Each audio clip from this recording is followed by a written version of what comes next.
Hombankan kerang lagi, Wak. Jadi, Wak, punya cerita hari ni kita beli kerang, Wak. Mantap isi kerang ni, Wak. Berapa sekilo, Wak, kerang?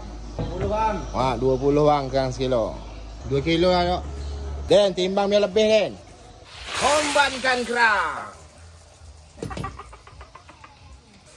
Jadi kurang semangat kita, Wak, berapa hari ni, Wak. Nak lip tak dapat. Apa pasal ni, Wak? Alhamdulillah, Wak. Siap juga kita ngopek kerang, Wak. Macam nak kokong tangan aku, Wak, ngopek kerang. Hombankan bawang. Hombankan lada. Hombankan air asam. Hombankan kuah. Hombankan mece. Hombankan garam.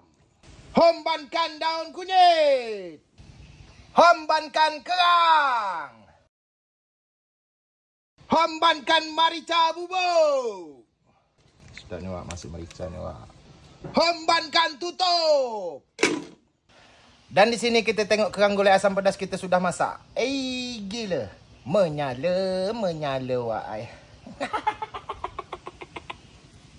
Binyang lagi, Wak, tengah hari ni kita. Mak.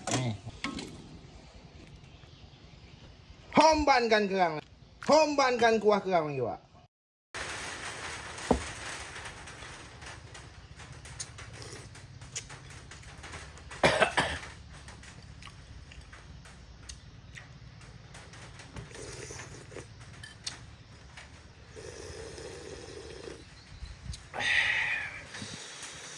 Gila, Wak.